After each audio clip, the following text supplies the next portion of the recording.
"Stop, I'll buy those 3 fat widows. Without them I'd be dead," the mountain man said. The roar of a landslide buried his cabin in stone and mud, left for dead under the weight of the mountain. But 3 widows, mocked and scorned in town, clawed through the earth with their bare hands and dragged him back to life. In the dusty marketplace, when gossips jeered at their size, his voice thundered across the crowd, shaking the town to silence. Yet mercy has a price. A railroad agent claims the land, flames rise in the night, and the women who saved him now stand to lose everything. They hold a secret deed in a weather-worn Bible. But will it be enough to face down the railroad's power? A lonely mountain man, 3 widows the town called useless, and a fight for dignity that could change every life in the valley. The question remains, when the law, the railroad, and the whispers of a town all stand against them, will courage and faith be enough to win? Every time I see your comments, I'm reminded how stories connect us across distances, backgrounds, and hearts. If values like respect, courage, and compassion still guide you, then you're part of this story too. The bitter wind howled through the Colorado highlands as Jedediah Boone's weathered hands worked the trapline.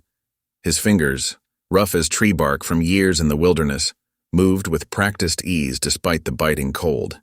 The afternoon sun hung low in the iron-gray sky, casting long shadows across the snow-dusted ground near his log cabin. "Ought to finish 'fore dark," he muttered to himself, a habit born of too many solitary years in these mountains. The trap wire glinted dully as he tested its strength, ensuring it would hold through whatever winter storms lay ahead. The first tremor was so slight he nearly missed it, just a subtle shiver in the earth beneath his boots. But then the ground began to quake in earnest, and a sound like distant thunder rolled down from the heights above. Jedediah's head snapped up, his eyes widening as he saw the mountainside begin to move.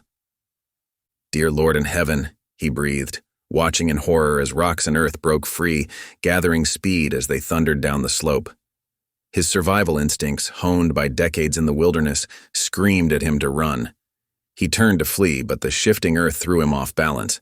Behind him, trees groaned and snapped as the avalanche of mud and stone gained momentum. A sharp crack split the air. Jedediah looked up just in time to see a massive pine, its roots torn free by the slide, toppling toward him. He lunged forward, but not fast enough.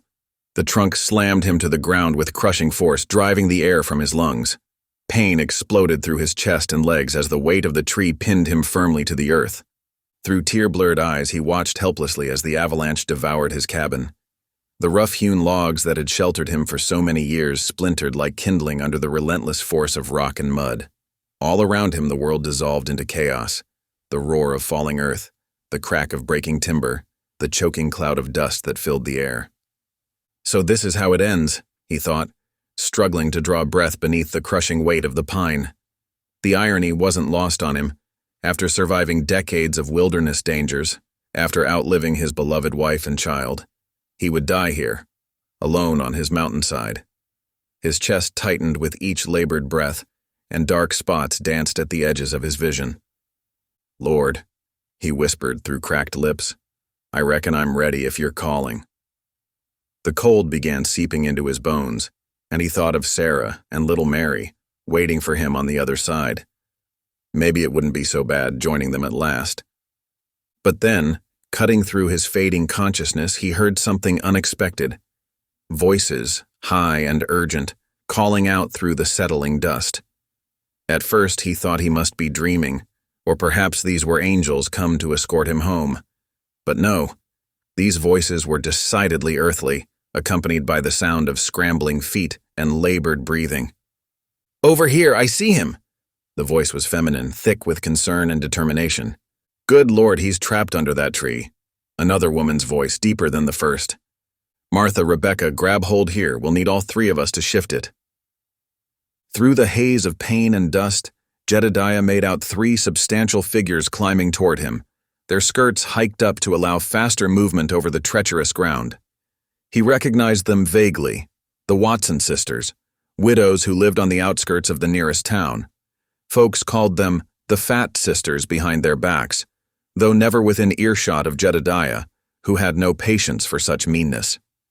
The sisters reached him, their faces red with exertion and streaked with dirt. Without hesitation, they began clearing away smaller branches and debris from around him. Their hands, soft from town living, quickly became raw and bloody from the rough work, but they showed no sign of slowing. Mr. Boone, the eldest, Martha, he thought her name was, spoke firmly.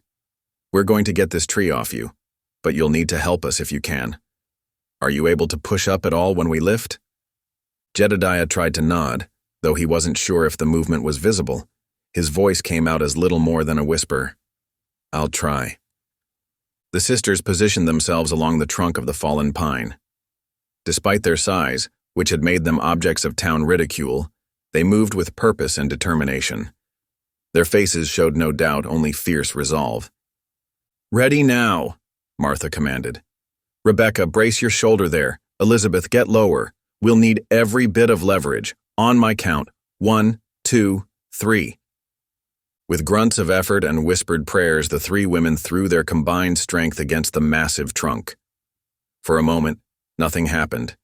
Then, slowly, the weight began to lift from Jedediah's chest. He fought through the pain to push upward with his arms, helping as best he could. "Keep going," Martha encouraged through clenched teeth. "Almost there." With a final mighty heave, they shifted the trunk just enough for Jedediah to drag himself free. The effort left all four of them gasping for breath in the thin mountain air. The sisters' dresses were torn and muddied, their hands bleeding from the rough bark, but their eyes shone with triumph. "Thank the Lord," Elizabeth breathed, helping Jedediah to sit up. "We were walking the high meadow when we saw the slide start. Didn't know if we'd make it in time." Jedediah's chest ached with every breath, and his legs felt like they'd been beaten with a hammer, but he was alive, saved by three angels in mud-stained dresses who'd had no reason to risk their lives for a cranky old mountain man. The wind picked up, cutting through their wet clothes with icy fingers. Night was falling fast, and the temperature was dropping with it. Jedediah looked back at where his cabin had stood, now nothing but a jumble of broken logs and stone. Everything he owned lay buried under tons of mountain. "You can't stay here," Rebecca said firmly, reading his thoughts. "You'll freeze to death before morning. Our wagon's just down the trail. We'll get you to town." "I can't," Jedediah started to protest, but Martha cut him off with a look that would have done any mother proud. "Mr. Boone, we didn't just risk our necks pulling you out from under that tree to watch you freeze to death from stubborn pride. Now, you can either walk down to our wagon with what dignity you can muster, or we'll carry you, and I promise you won't enjoy that one bit." Despite everything, the pain, the loss, the shock, Jedediah felt a laugh bubble up in his chest. It hurt something fierce, but it was real. These three women, scorned by town gossips for their size, had just saved his life through sheer determination and strength, and now they were offering him shelter with the same matter-of-fact kindness. "Yes, ma'am," he managed, accepting their help to stand. "I reckon I know better than to argue with three such determined ladies." Together, they began the slow journey down the slope, the sisters supporting Jedediah between them. The night air bit at their skin, and their breaths came out in white puffs in the gathering darkness. Behind them, Jedediah's ruined cabin disappeared into the gloom, along with all worldly traces of his solitary life. But as they made their careful way down the mountain, something new was already taking root, a bond forged in crisis, a miracle of compassion that would change all their lives in ways none of them could yet imagine. The sisters' actions had done more than save a life. They had cracked open the shell of isolation Jedediah had built around himself since losing his family. As they helped him into their wagon, Martha tucking a warm blanket around his shoulders, Jedediah found himself speaking words that had grown rusty with disuse. "Much obliged to you, ladies, more than I can say." The sisters simply nodded, understanding in their eyes. As the wagon began its slow journey toward town, the first stars appeared in the darkening sky, twinkling down on this unlikely group. Three widows and a mountain man, brought together by Providence and a rock slide, starting down a path none of them had expected to travel. The mountain trail stretched before them like a dark ribbon in the gathering dusk. Martha Gaines took the lead. her sturdy frame providing support on Jedediah's right side, while Eliza Porter steadied him on the left. Ruth Taylor followed close behind, ready to help if he stumbled. Their boots crunched against loose gravel as they made their slow progress down the slope. "Just a few more steps," Martha encouraged, though her own muscles trembled from the effort. She could feel Jedediah's weight growing heavier as his strength ebbed. "Leave me be," Jedediah muttered, his voice rough with pain. "Done enough already. More than enough." "Hush now," Martha said firmly, adjusting her grip on his arm. "The Lord didn't see fit to let you die under that tree, and we're not about to let you expire on this trail." Eliza, never one to let a moment stay too solemn, managed a small laugh despite her labored breathing. "Besides, Mr. Boone, we've already ruined our best dresses hauling you out. Might as well see it through." The moon rose above the mountains, casting silver light across the landscape. Its glow revealed the toll the rescue had taken on all of them. Torn skirts, mud-caked boots, and hands raw from clawing through debris. Ruth's shawl hung in tatters where she'd used strips of it to bind Jedediah's worst cuts. They paused every dozen steps to rest, propping Jedediah against whatever boulder or tree trunk they could find. During one such break, Ruth pressed her water skin to his lips. "Drink," she urged softly. "You've lost blood." Jedediah's face was pale in the moonlight, his breathing shallow and pained. Dark stains spread across the makeshift bandages, and his skin felt hot to the touch despite the cold night air. They needed to get him somewhere warm, and soon. After what seemed like hours, the widow's cottage finally came into view. It wasn't much, a simple two-room structure on the outskirts of town that they rented from a sympathetic church deacon. But right now it looked like heaven itself. "Almost there," Martha encouraged as they navigated the narrow path to the door. Ruth hurried ahead to light the lamps and stoke the banked fire in the hearth. The cottage's main room was small but tidy, with a pot-bellied stove, a rough-hewn table, and 3 narrow beds pushed against the walls. Their combined wages from taking in washing and mending barely covered the rent, but they'd made it home. Together, they managed to get Jedediah onto the straw mattress Ruth had dragged close to the fire. He groaned as they lowered him down, his face twisted in pain. "Ruth, we'll need hot water and clean cloths," Martha directed, naturally taking charge as she always did in a crisis. "Eliza, see what herbs we have that might help with pain and fever." The women moved with purpose, each to their task. Ruth pumped water into their largest pot and set it to heat on the stove, while Eliza rummaged through their carefully hoarded supply of dried herbs. "I've got yarrow for the bleeding," Eliza called out, "and willow bark for the pain. Some feverfew too, praise be." Martha nodded approval as she carefully began removing what remained of Jedediah's torn shirt. The lamplight revealed angry bruises spreading across his chest, and several deep cuts that would need cleaning. "This'll hurt some," she warned him, but Jedediah had already slipped into a semi-conscious state, muttering fragments of prayer mixed with what sounded like names. Sarah? Mary? The women exchanged concerned glances but kept working. Ruth brought over a basin of warm water and their cleanest rags. With gentle hands, she began washing away the dirt and blood from his wounds, while Martha examined his ribs for breaks. 3, maybe 4 cracked, she reported grimly. "We'll need to bind them tight." Eliza worked at the stove, brewing her herbal remedies. The familiar scents of yarrow and feverfew filled the small room, mixing with the sharp tang of willow bark tea. Outside, an owl called into the night, its lonely cry echoing across the valley. They worked in quiet harmony, each woman doing what needed to be done. Ruth cleaned and dressed the cuts, her touch gentle but sure.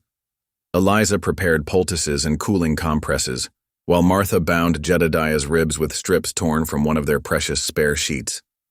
Throughout their ministrations, Jedediah drifted in and out of awareness. Sometimes he would mutter warnings about the slide or call out to people they didn't know. Other times he would grow restless, trying to rise as if he needed to check his trap lines. During one such moment of confusion, Ruth sat beside him and began to sing softly, an old hymn about God's endless mercy. Her clear voice seemed to calm him, and he settled back against the mattress. "We should pray," Ruth suggested during a quiet moment when they had done all they could for his immediate injuries. The other women nodded, and they joined hands around Jedediah's bedside. "Lord," Martha began, her voice steady despite her exhaustion, "we thank you for allowing us to reach this man in time, and we ask your healing touch upon him now." Jedediah stirred slightly, perhaps hearing their prayers through his fever dreams. Eliza squeezed Ruth's hand as Martha continued, asking for guidance and strength for the hours ahead. They took turns through the night, one always awake to tend the fire and watch over their patient. When his fever spiked near midnight, they applied cool compresses and spooned willow bark tea between his cracked lips. When he shivered, they piled their shawls and quilts around him. Ruth sat the first watch, singing hymns softly and bathing his face with cool water. Eliza took the middle hours, keeping the fire well fed and telling quiet stories about her father's days as a trail cook to fill the darkness. Martha took the pre-dawn shift, her practical nature perfect for watching for any change in his condition. The hours crept by like molasses in winter. Outside their windows, the moon completed its arc across the sky, and the first hint of dawn began to lighten the eastern horizon. Inside, the women continued their vigil, their own exhaustion and aches forgotten in their focus on their patient. As the first rays of sunlight crept through the cottage's small windows, Martha noted with relief that Jedediah's breathing seemed easier, his skin cooler to the touch. The fever hadn't broken completely, but it had lessened its grip. Eliza stirred from where she'd been dozing in a chair, her eyes immediately going to their patient. "How is he?" "Better, I think," Martha replied softly. "The fever's down some. His breathing's stronger, too." Ruth joined them, bringing fresh water and clean cloths. They all looked worse for wear, their dresses still mud-stained, hair falling from its pins, faces drawn with fatigue. But there was satisfaction in their eyes as they regarded their sleeping patient. "What happens now?" Ruth asked quietly, speaking the question that had been on all their minds. "His cabin's gone. Everything he owned buried under that slide." Martha squared her shoulders, her expression determined. "We'll figure that out when he's stronger. For now, he stays here and heals." "The town gossips will have plenty to say about that," Eliza remarked with a hint of her usual humor. "3 widows taking in a mountain man? My. "Let them talk," Martha said firmly. "The good Lord put him in our path for a reason, and we'll see it through." Jedediah stirred on his mattress, his eyes fluttering open. For the first time since the slide, his gaze was clear and focused as he looked at each of them in turn. "You stayed," he said hoarsely, surprise evident in his voice. "Of course we stayed," Ruth answered gently, helping him sip some water. "Rest now. You're safe here." The morning light streamed through the windows, catching the dust motes dancing in the air. Outside, a new day was beginning, bringing with it challenges they had yet to face. But for now, in this moment, there was just this: 3 women who had chosen to answer God's call in the night, and 1 man whose life they had saved, brought together by providence and compassion in the shadow of the mountains. Morning sunlight crept through the weathered boards of the cottage walls, painting golden stripes across the rough plank floor. The aroma of fresh coffee and baking biscuits filled the small room, making Jedediah's stomach rumble. He hadn't smelled cooking like this since, well, he couldn't rightly remember when. His eyes fluttered open, taking in the humble but tidy space around him. The events of the previous night came back in fragments. The slide, the crushing weight, and then these 3 women appearing like angels in the darkness. Now here he was, laid up on their floor like some invalid. Jedediah gritted his teeth and tried to push himself upright. Pain lanced through his chest, sharp enough to make his vision swim. A soft clucking sound came from nearby, followed by quick footsteps. "Now what do you think you're doing?" Eliza's voice carried a gentle scolding tone as she hurried over from the stove. "Those ribs won't heal if you keep fighting them." "I ain't one for lying about," Jedediah protested, though he had to admit the pain was fierce enough to make him reconsider his stubbornness. Martha looked up from where she was kneading dough at the table. "There's a difference between being lazy and being sensible about healing, Mr. Boone." Her firm tone reminded him of his mother. God rest her soul. Ruth emerged from the back room carrying fresh bandages. The good Lord gave us bodies that need rest when they're hurt. It's not weakness to accept that. A soft chuckle escaped Eliza as she stirred something in a pot. Listen to our Ruth. She may be the quietest of us, but she speaks truth. Jedediah wasn't used to such fussing. Years of solitude had taught him to tend his own hurts, but there was something about these women's care that made his throat tight with emotion he couldn't quite name. Here now, Eliza said, bringing over a bowl of steaming broth. Let's see if we can't get you sitting up proper-like, just enough to eat. Martha and Ruth moved to help, supporting him gently as they propped him up with their precious spare pillows. Their touch was sure but careful, mindful of his injuries. Still, he couldn't help wincing as they settled him. Sorry about that, Martha said, adjusting the blanket around his shoulders. Ribs are tricky things. The women's quiet laughter at his grimace of discomfort should have pricked his pride, but somehow it didn't. There was no mockery in it, just the warm sound of people sharing a moment of understanding. Eliza held the spoon to his lips and Jedediah's face flushed. I can feed myself, he protested. I'm sure you can, she replied cheerfully. But why should you have to? The good Lord gave us hands to help each other. The broth was rich with herbs and vegetables, warming him from the inside out. Between sips, he watched the women move about their morning tasks. There was an easy rhythm to their movements, each knowing her part in their shared dance of domestic life. By mid-morning, the sun had climbed higher, and Jedediah's restlessness got the better of him. I need to stand, he announced, already trying to push himself up. Land sakes, you're stubborn as a mule, Martha said, but she and Ruth quickly moved to help him. His legs trembled like a newborn colt's as they helped him upright. The room spun lazily around him, and his knees buckled. Only the women's steady support kept him from sprawling face first onto the floor. Whoa there, Ruth said softly, helping him ease back down. Small steps, Mr. Boone. Small steps. Their laughter filled the room again, but it wrapped around him like a warm blanket, chasing away the shame that tried to rise up at his weakness. These women had already seen him at his worst, pulled him from death's door, and still treated him with dignity. I reckon you're right, he admitted, settling back against the pillows. Might need a bit more rest before I try that again. The morning passed quietly. Eliza worked on mending what was left of his shirt while Ruth changed his bandages, and Martha tidied up from breakfast. They talked softly among themselves, including him naturally in their conversation without demanding responses he didn't have strength to give. Around noon, voices drifted in through the window, townsfolk passing by on their way to somewhere important, no doubt. Their words carried clearly through the thin walls. Would you look at that? Those three are still fussing over that worn-out old mountain man. Waste of time, if you ask me. He ain't worth the trouble. What else would you expect from them? Birds of a feather, ain't they? Too big for their own good and now taking in strays. Jedediah saw Ruth's hands clench into fists as she stood by the wash basin. Her shoulders were tight, but she said nothing, just continued washing the breakfast dishes with perhaps more force than necessary. Martha's face had gone still, the way it did when she was holding back words.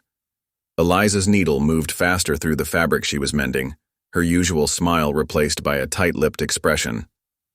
Don't pay them no mind, Jedediah said quietly. Ain't worth the breath it'd take to answer them. Ruth turned to him, her eyes soft with surprise. We're used to it, she said simply, but the pain in her voice told a different story. As evening approached, bringing with it the mountain chill, Jedediah watched the women prepare their simple supper. Each movement spoke of care for their home, care for each other, care for him. Such kindness was foreign to him after so many years alone, and it stirred something in his heart he thought had died with his family. I aim to repay you somehow, he said suddenly, his voice rough with emotion. Don't know how yet, but I will. A man pays his debts. Martha paused in her work, fixing him with a steady gaze. We didn't help you expecting payment, Mr. Boone. That's what makes me all the more determined, he replied. Ain't had much cause to trust in people these past years but you three. He trailed off, unable to find words big enough to hold his gratitude. Eliza brought him a cup of willow bark tea, her round face gentle with understanding. "Well now, let's just focus on getting you well first. Plenty of time to sort out the rest later." Ruth began humming as she worked, a hymn about grace and mercy. The familiar tune filled the cottage as darkness gathered outside, and Jedediah felt his eyes growing heavy. The pain in his ribs had settled to a dull ache, and the tea was doing its work. He drifted off to the sounds of quiet conversation and the clink of dishes being washed, feeling for the first time in years the simple blessing of being cared for. Whatever tomorrow might bring, tonight he was warm, he was safe, and he was no longer alone.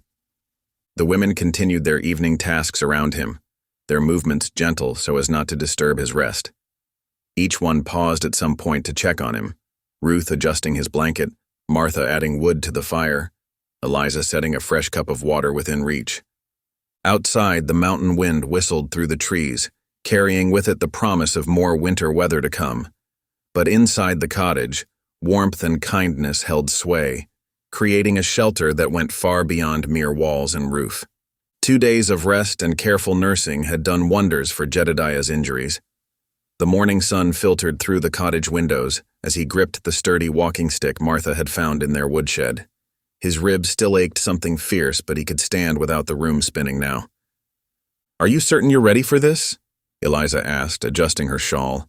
The worry in her eyes reminded him of better days, when his wife would fret over every scratch and bruise. "Doc needs to have a look," Jedediah replied, testing his weight against the stick. "Besides, can't have you ladies using up all your supplies on my account." Ruth brought over his mended coat. The fabric was still stained with mud from the rock slide, but her careful stitching had restored its warmth.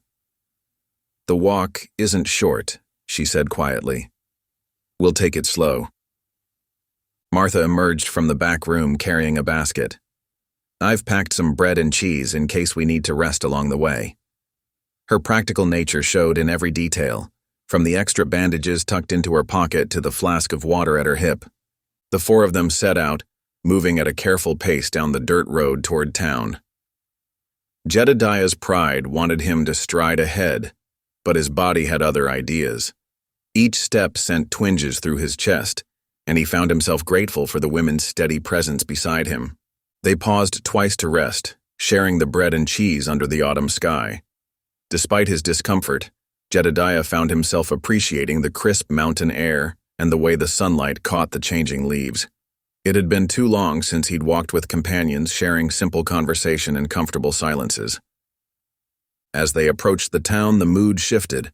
The widows drew closer together, their shoulders tensing as they passed the first buildings. Jedediah noticed how their eyes stayed fixed ahead, ignoring the sideways glances from townsfolk going about their morning business. The marketplace was busy, filled with the usual morning bustle of traders and townspeople. Their little group had to weave between wagons and past market stalls to reach the doctor's office on the far side of the square. The whispers started almost immediately. "Well, look who's come to town. Those three again and their mountain man." Jedediah's jaw tightened as he caught fragments of conversation. The women kept walking, heads held high, but he could see the hurt in their eyes, the way their steps faltered slightly at each cruel comment. A cluster of well-dressed women near the dry goods store didn't bother to lower their voices. "Look at that, the fat hens and their cripple rooster." One laughed, covering her mouth with a lace handkerchief.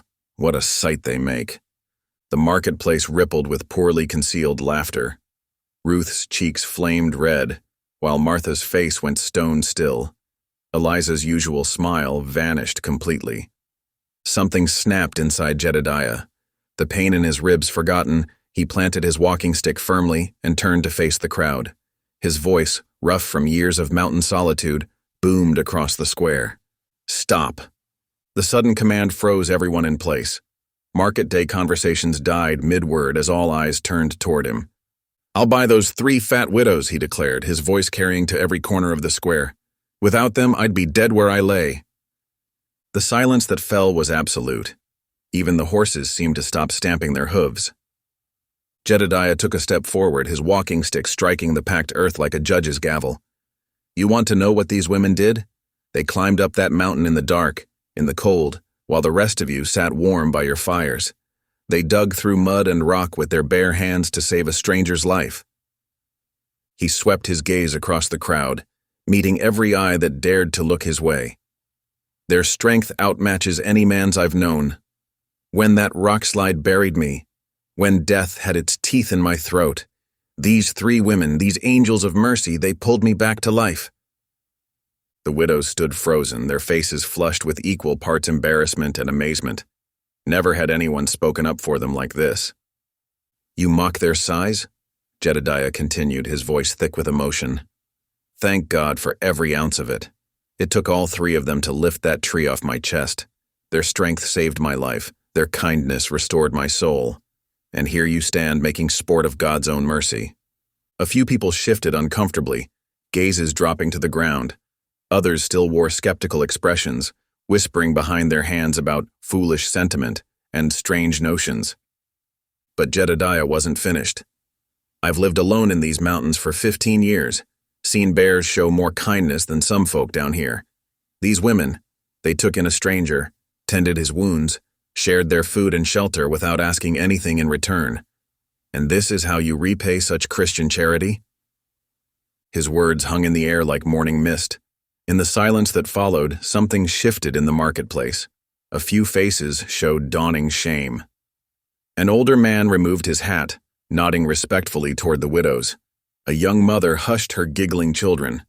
The town doctor, who had emerged from his office at the commotion, stepped forward. "Perhaps we should see to those ribs now, Mr. Boone," he suggested gently, trying to ease the tension. Jedediah nodded, but before turning to follow the doctor, he had one last thing to say. "Remember this day," he told the crowd. "Remember how quick you were to judge and how wrong you were in that judgment. These women are worth more than gold, and I aim to make sure everyone knows it." The widows followed him into the doctor's office, their faces still burning. Once inside, Martha spoke first. "Mr. Boone, you didn't have to—" "Yes, I did," he cut her off gently. Every word was truth and long overdue in the telling. The doctor's examination was thorough but quick. He confirmed what the women had suspected: 3 cracked ribs and severe bruising, but nothing that wouldn't heal with time and care. He praised their nursing, noting that their quick action had prevented any fever from setting in. As they left the doctor's office, the marketplace had a different feel. The cruel laughter was gone, replaced by thoughtful silence and a few tentative smiles. One old trader even offered them apples from his cart, refusing payment with a gruff "God bless you all." The walk back to the cottage was slower, Jedediah's outburst having taken more strength than he cared to admit. But his spirit felt lighter, as if speaking truth had helped heal something deeper than his physical wounds.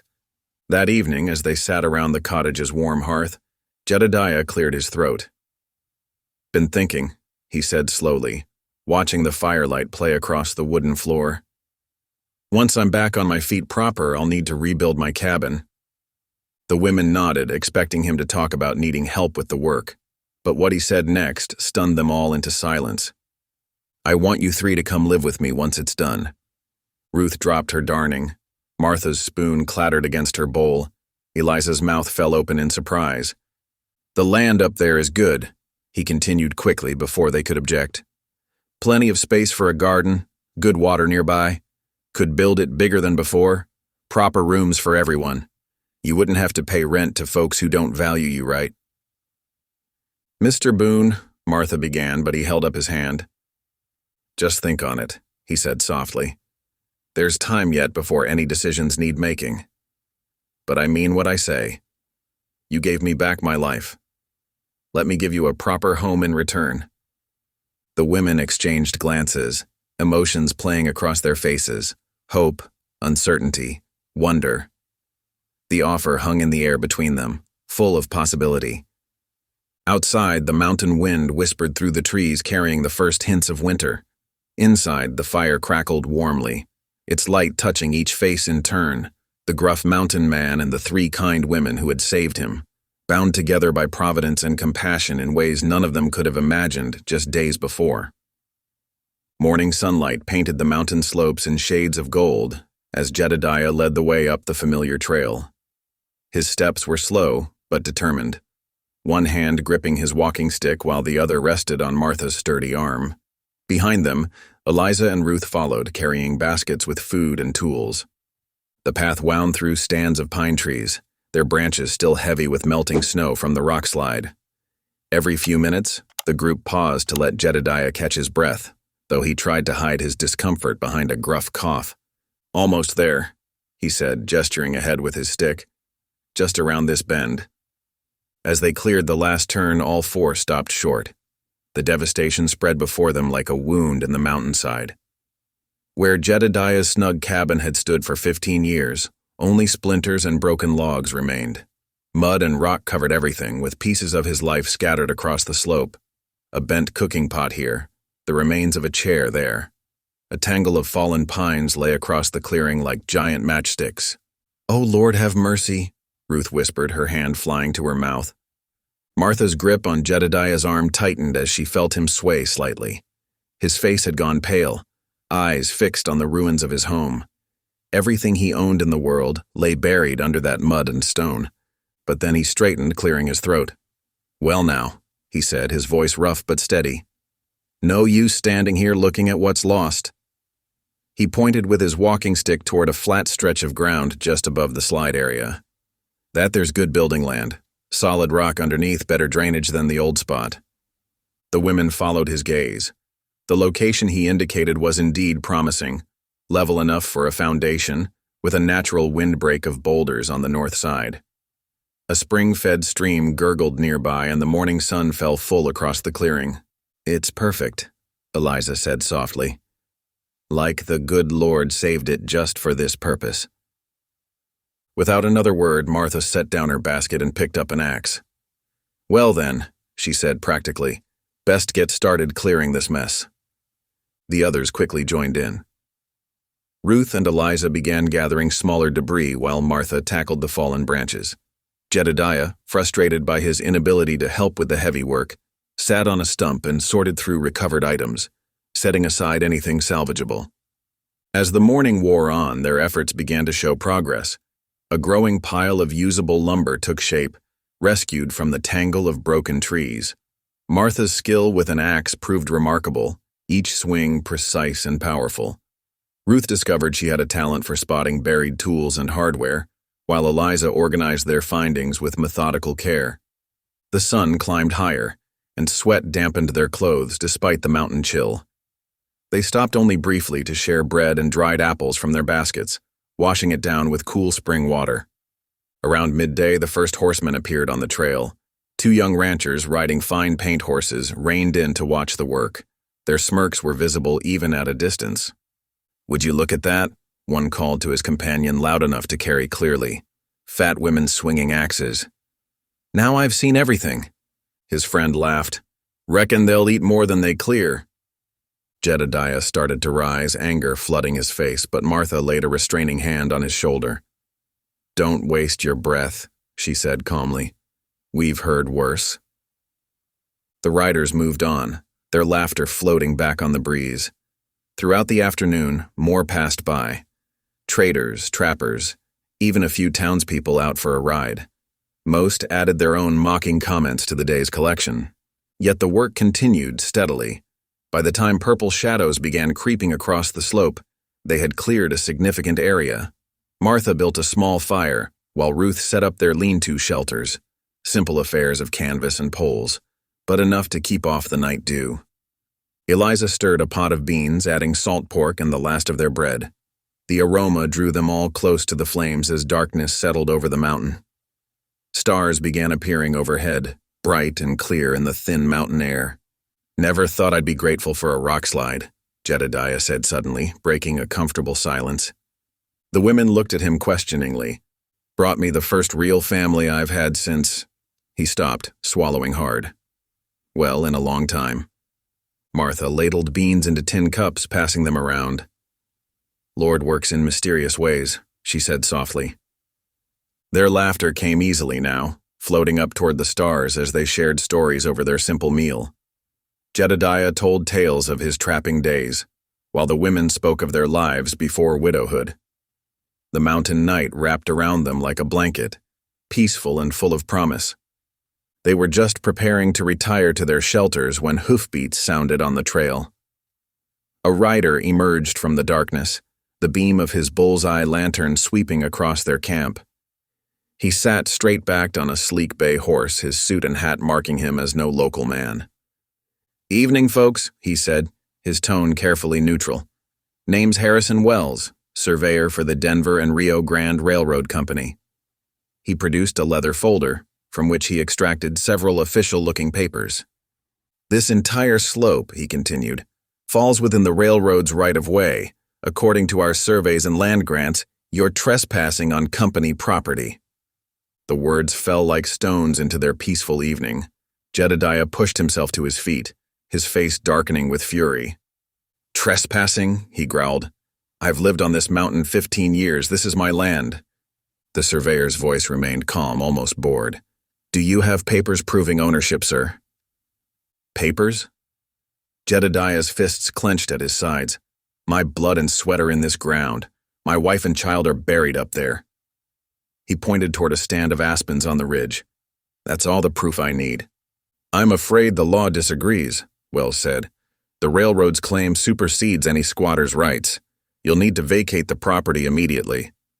Martha stepped forward, her solid presence somehow containing Jedediah's rage. "Sir," she said firmly, "this man nearly died here 3 days ago. He's injured and has nowhere else to go. Surely you can't mean to drive us off tonight." The surveyor consulted his papers again. "I can give you 48 hours to remove yourselves and any belongings. After that, company men will clear the site." He tucked the papers away. "Good evening to you all." With a touch of his spurs, he turned his horse and vanished into the darkness, leaving behind a silence heavy with shock and anger. Jedediah stood trembling, his breath coming in harsh gasps. The women gathered close, their earlier joy shattered by this sudden threat to their plans. The fire crackled on, indifferent to their distress, while overhead the stars continued their ancient dance across the mountain sky. Ruth was the first to speak. "What are we going to do?" No one had an answer. They retired to their shelters eventually, but sleep proved elusive. Throughout the long night, they could hear Jedediah pacing despite his injuries, his walking stick striking the ground in a rhythm of helpless fury. The mountain seemed less welcoming now, its shadows holding threats instead of promise. The wind that whispered through the pines carried an edge of warning, and even the stream's cheerful song had turned somehow mournful. Tomorrow would bring decisions and battles, but for now, they could only wait in their fragile shelters, their dreams of a new home together suddenly balanced on the edge of a surveyor's map and a railroad company's greed. Dawn painted the mountain peaks in soft rose and gold as Jedediah limped toward his horse. The familiar routine of saddling brought comfort, even as his ribs protested each movement. He'd spent half the night planning this ride to town, determined to prove his claim to the land. "You ain't going alone," Martha's voice rang out behind him. He turned to find all 3 widows already dressed for travel, loading baskets into their wagon. "It's my fight," he argued weakly. Ruth stepped forward, her gentle face set with determination. "The Lord didn't bring us together just to watch you struggle alone." She pressed a warm biscuit into his hand. "Eat. You'll need your strength." The morning air held a bitter chill as they set out. Jedediah rode ahead on his horse while the women followed in their wagon, its wooden wheels creaking over the rutted trail. Every few minutes, Martha called out to check on him, noting how he winced when the horse stumbled on loose stones.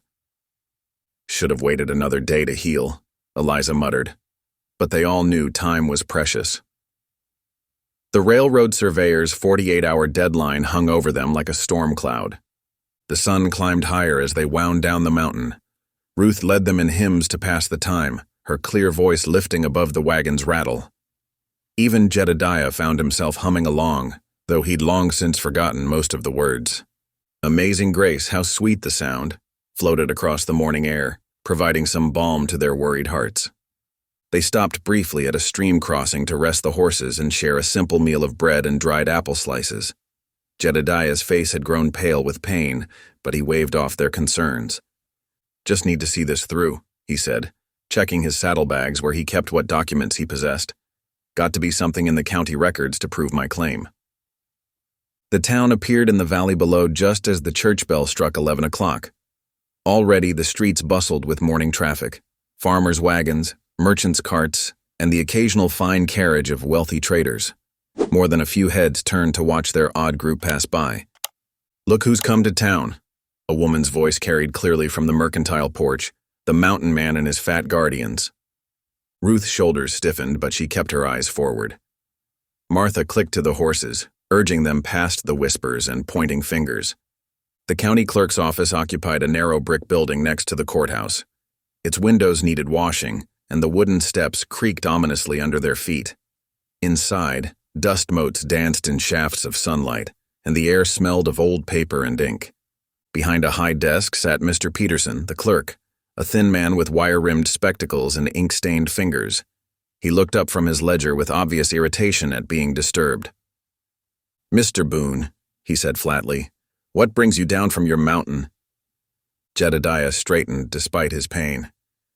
"Need to see my land deed, Peterson. The one my father filed 30 years ago when he first claimed that homestead." The clerk's eyebrows rose slightly. 30 years, you say? That's quite a while back in the files. Should be under B for Boone, Jedediah pressed. Date would be 1843 or thereabouts. Peterson sighed heavily and pushed back from his desk. "I'll have a look, but no promises. Records from that far back can be unreliable." The widows gathered close behind Jedediah as the clerk disappeared into a back room. Through the thin walls, they could hear him moving boxes and muttering to himself. Minutes stretched into a quarter hour, then half an hour. Finally, Peterson emerged, empty-handed and looking suspiciously untroubled. "I'm afraid I can find no record of any Boone land claim in our files." "That's impossible," Jedediah growled. "My father filed proper papers. I saw them myself when he passed." The clerk spread his hands in a gesture of false helplessness. "Records go missing sometimes, especially when railroad claims come through. Papers get swept aside, shall we say. Progress marches on, Mr. Boone." Martha stepped forward, her solid presence somehow making the small office seem even more cramped. "Are you saying the railroad company removed official documents?" "I'm not saying anything of the sort," Peterson replied smoothly. "Merely that old papers often get lost.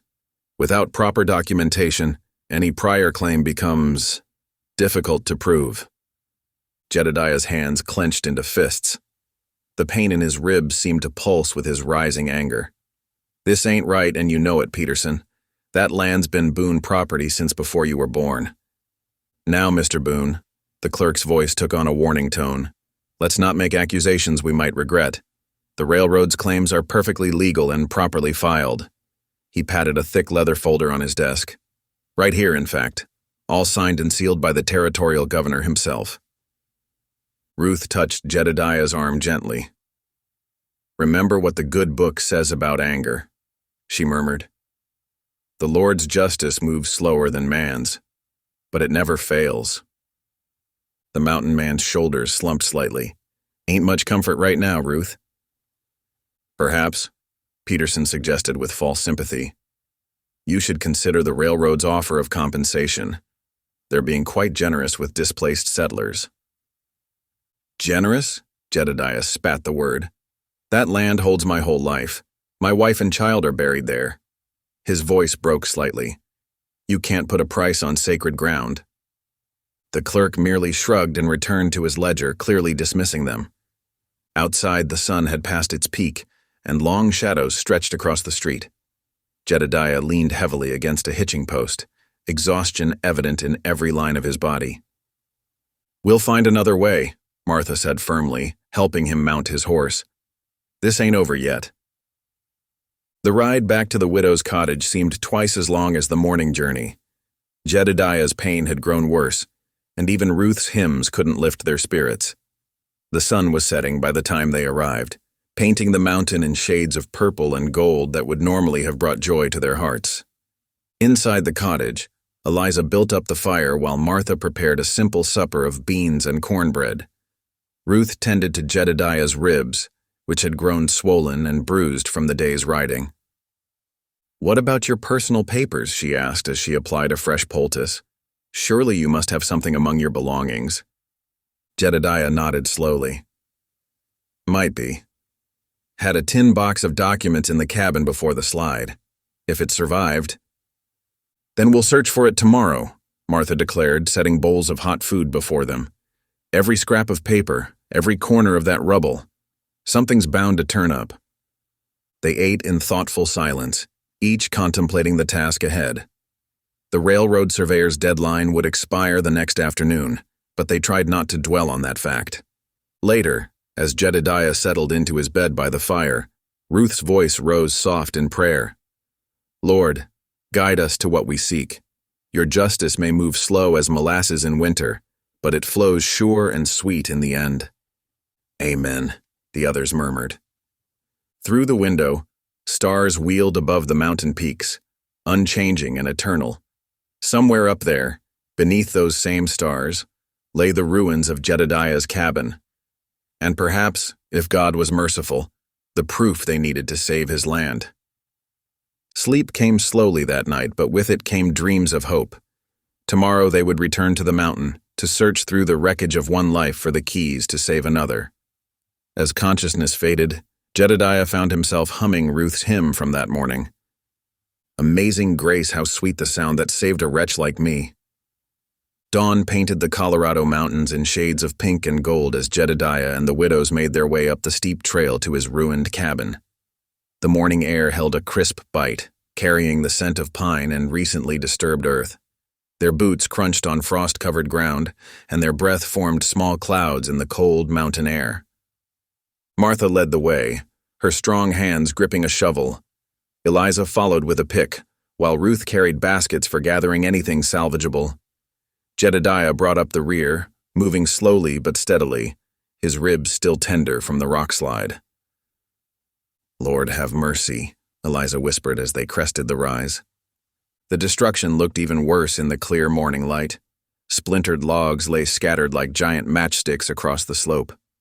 Mud and rocks had buried most of what remained of the cabin, leaving only corner posts jutting up like broken teeth.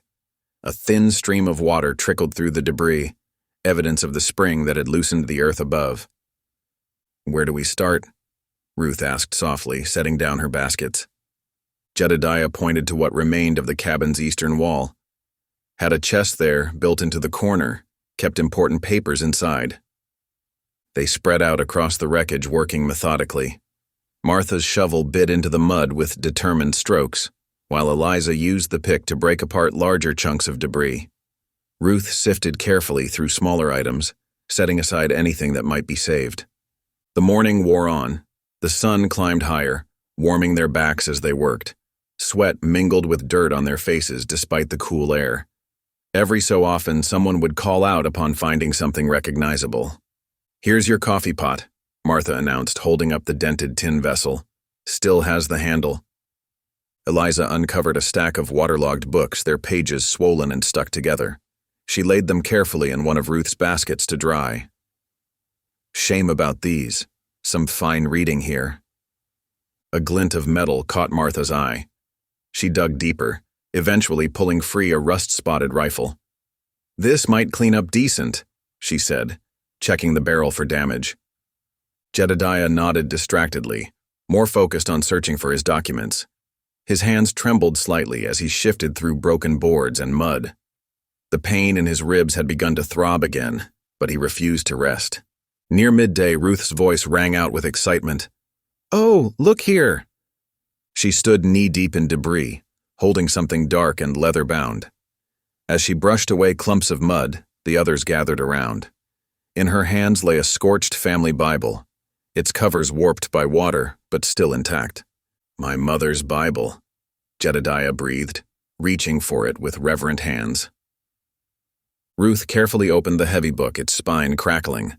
Water had damaged many pages, but others remained readable.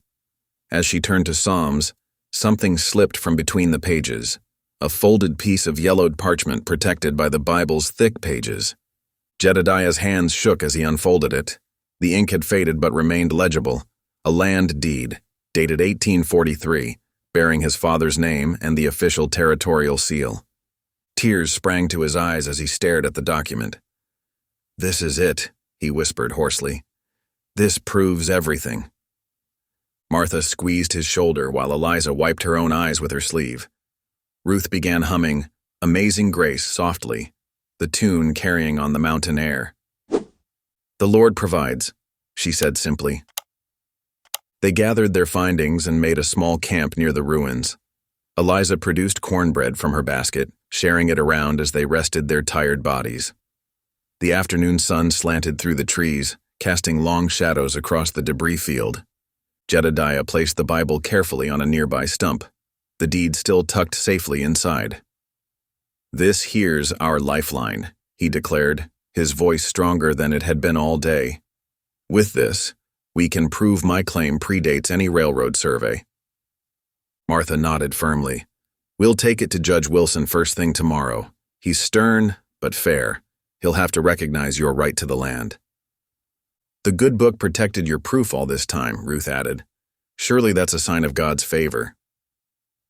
They were sharing a moment of quiet laughter despite their exhaustion when hoofbeats sounded on the trail. The sun had begun to set, painting the western sky in brilliant orange, but enough light remained to identify the approaching riders. 3 men on horseback emerged from the trees. Their clothes were fine, city clothes, and their mounts were well-groomed. The leader wore a black bowler hat and carried a leather portfolio. "Mr. Boone," the man in the bowler said coldly, "I believe our deadline was quite clear. This land now belongs to the railroad. You need to vacate immediately." Jedediah rose slowly to his feet, the deed clutched in his hand. "This land belongs to the Boones," he declared, his voice carrying across the clearing. "Has since 1843. I have proof right here." The railroad man's face hardened. "Whatever papers you think you found won't matter. The territorial governor himself has approved our claim. This slope will be leveled for the rail line, with or without your cooperation. Now see here." Martha stepped forward, drawing herself up to her full height. "You can't just—" "I can and will, madam," the man cut her off. "We have the law and progress on our side. Remove yourselves and your belongings by sunset, or we'll be forced to take other measures." The threat hung in the air like gun smoke. Jedediah's grip tightened on the deed, his knuckles white with tension. The railroad men sat their horses like dark statues, waiting. "I ain't leaving," Jedediah said firmly. "This land holds my whole life, my memories, my family's graves. You want to take it? You'll have to drag me off." "And us with him," Eliza added, moving to stand beside him. Martha and Ruth joined them, forming a solid wall of determination before the mounted men. The leader's face darkened with anger as he looked down at them. The sun's last rays caught the silver handle of the pistol at his hip, making it gleam ominously. The railroad men's horses disappeared into the gathering dusk, hoofbeats fading among the pines. Their threat lingered like frost in the air.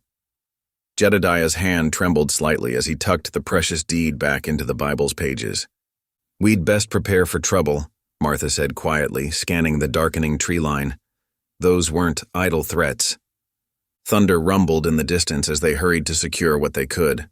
Dark clouds rolled over the mountains, bringing with them a sharp wind that whipped at their clothes and tore at the makeshift lean-to shelter. Ruth and Eliza gathered their belongings while Martha helped Jedediah move the rescued items under cover. "Storm's coming fast," Eliza observed, pulling her shawl tighter. The first fat droplets of rain began to fall, splattering against the remains of the cabin's walls. They huddled beneath the lean-to as the storm broke overhead. Lightning split the sky in brilliant forks, illuminating the ruined cabin in harsh white flashes.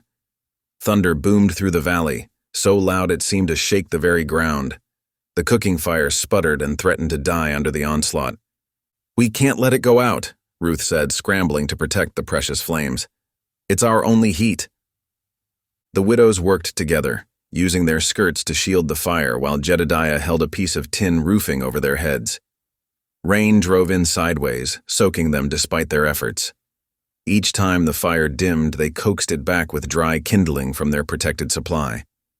During a brief lull in the storm, Jedediah spoke, his voice heavy with worry. "They won't wait long to strike. Railroad men, They're used to getting their way. He stared into the flames, his weathered face lined with concern. Seen it before, accidents happen, mysterious fires start. Man who stands in their way usually ends up broken or dead. Then we'll stand together, Martha declared firmly, though her eyes betrayed her own unease. The Lord watches over us, Ruth added softly, but her hands clutched her prayer beads tightly. Lightning crackled again, closer this time. In its brief illumination, Eliza caught sight of Jedediah's face, drawn with pain and exhaustion. His injuries from the rock slide were far from healed, and this night in the cold and wet wouldn't help. The storm raged through the night. None of them slept much, taking turns tending the fire and watching the darkness. When false dawn finally began to lighten the eastern sky, they were bone-weary and chilled to the marrow. Eliza was just starting to heat coffee over their renewed morning fire when Ruth's scream cut through the gray dawn. "Smoke! The barn!" They scrambled from the shelter. Through the misty morning air, thick black smoke rose from the barn they'd spent the last week rebuilding. The structure, built with the help of sympathetic neighbors, had been their first step toward recovery. Now flames licked up its walls, painting the dawn sky orange. "The horses!" Jedediah shouted, already running despite his injuries. The others followed, hearts pounding. The heat hit them like a wall as they approached. Inside, they could hear the terrified whinnies of trapped horses. Martha and Ruth ran for the water barrel while Eliza grabbed buckets. Jedediah reached the barn door first, throwing it open. Smoke billowed out as panicked livestock bolted past him into the trees. "Form a line," Martha commanded, taking charge. "Ruth, dip and pass. Eliza, run the buckets. I'll throw." They fell into rhythm, passing water from person to person, but it was like trying to douse a forest fire with teacups. The flames had too much of a head start. The dry wood, still new and resin-rich, burned like tinder. Jedediah had disappeared into the smoke-filled barn, determined to save what he could. They heard him coughing, the sound growing worse with each passing minute. "Jedediah!" Eliza called out, fear tightening her throat. "Come out of there!" A tremendous crack split the air as one of the main support beams gave way. Martha dropped her bucket and ran forward just as Jedediah stumbled out of the barn door, clutching a saddle and some tack. His face was black with soot, and his breathing came in terrible, wheezing gasps. He managed 3 more steps before his legs buckled. The saddle fell from his grip as he collapsed to his knees, one hand pressed against his injured ribs, the other covering his mouth as violent coughs racked his body. "Ruth! Help me!" Martha called out. Together they grabbed Jedediah under the arms and began dragging him away from the inferno. He tried to resist, to turn back, but another coughing fit left him helpless in their grip.